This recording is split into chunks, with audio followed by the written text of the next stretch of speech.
രക്ഷപ്പെട്ടെങ്കിലോ അതുകൊണ്ട് ഞങ്ങളൊക്കെ മുസ്ലിങ്ങളാണ്, മുഅ്മിനീങ്ങളാണ്. നല്ലൊരു ചെറിയ താഴെയിൽ വെക്കുക.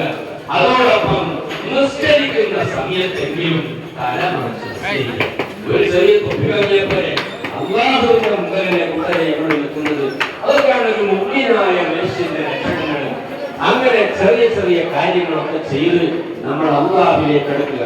ഒന്നുകൂടി ഞാൻ ഓർമ്മപ്പെടുത്തുന്നു, ചെറുപ്പക്കാരെ, നമ്മളൊക്കെ വലിയ ബേജാറിൽ കഴിയുന്ന സമയത്ത് നബിതങ്ങളുടെ ഒരു സുന്നത്താണ് എല്ലാ തിങ്കളാഴ്ചയും വ്യാഴാഴ്ചയും നോമ്പുകൾ. 2 ദിവസം നമുക്ക് കഴിയില്ലെങ്കിലും നബിതങ്ങളെ പ്രസവിക്കപ്പെട്ട ആ തിങ്കളാഴ്ച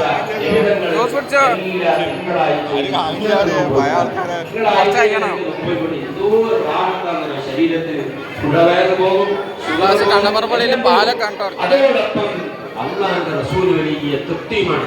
അതുകൊണ്ട് എല്ലാ തിങ്കളാഴ്ചയും ഒരു സുന്നത്ത് നോമ്പും കൂടി നമ്മൾ നോറ്റാൽ അൽഹംദുലില്ലാ, അങ്ങനെ ഒരു സുന്നത്ത്, 1-2 സുന്നത്ത് ജീവിതത്തിന്റെ ഭാഗമായി മാറുകയും പരിശുദ്ധ റമദാനിൽ നമ്മൾ ആർജിച്ച, നമ്മൾ കൈവരിച്ച ഉള്ളു പറയാത്ത അവസ്ഥ, ചീത്ത പറയാത്ത അവസ്ഥ, മനസ്സിലേക്ക് വേണ്ടാത്തരങ്ങൾ കടത്തിക്കൂട്ടാത്ത അവസ്ഥ, അത് നിലനിന്ന് കിട്ടാൻ അല്ലാഹുവോട് വരികയും അത് നഷ്ടപ്പെട്ടു പോകുന്ന ഒരു സാഹചര്യത്തിലേക്ക് നമ്മൾ പോകാതിരിക്കുകയും ചെയ്യാൻ അല്ലാഹു നമുക്കെല്ലാവർക്കും തൗഫീഖ് ചെയ്ത് അനുഗ്രഹിക്കുമാറാകട്ടെ.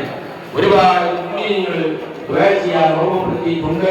ഇൻഷാ അല്ലാഹ് ഭാര്യാക്കൾ ഒരു 12:30 മണിയാകുമ്പോൾ ഇവിടെ എത്തിച്ചേരും.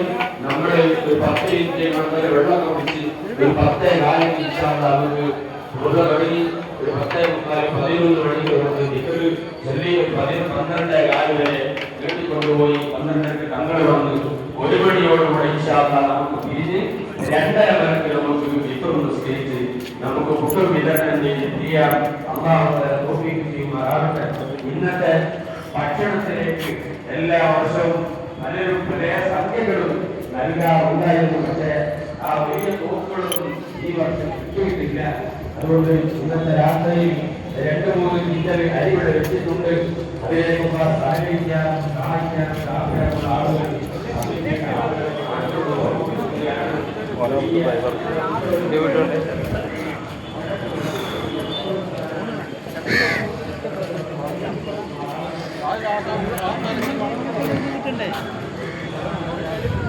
വണ്ടി ഓടിച്ചു ഞാൻ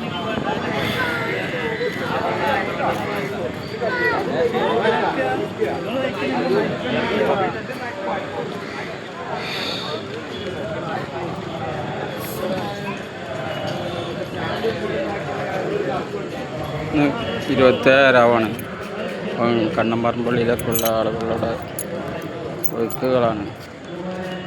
സിയാർത്തിന് വേണ്ടിയിട്ട്, സിയാർത്ത് ചെയ്യാൻ വേണ്ടിയിട്ട് കുടുംബ, ബാപ്പ, ഏട്ടൻ, അങ്ങനെ എല്ലാവരിലേക്കും സിയാർത്ത് ചെയ്യാൻ വേണ്ടിയിട്ടാണ് ഈ ജനങ്ങൾ കബർസ്ഥാനിലെത്തിയിരിക്കുന്നത്. കണ്ണമ്പറമ്പ് സ്ഥിതിയാണ് കോഴിക്കോട് ബീച്ച്, മൂതാർ, പള്ളിക്കണ്ടി പ്രദേശത്തുള്ള കണ്ണമ്പറമ്പ് പള്ളിയുടെ കഴിച്ച്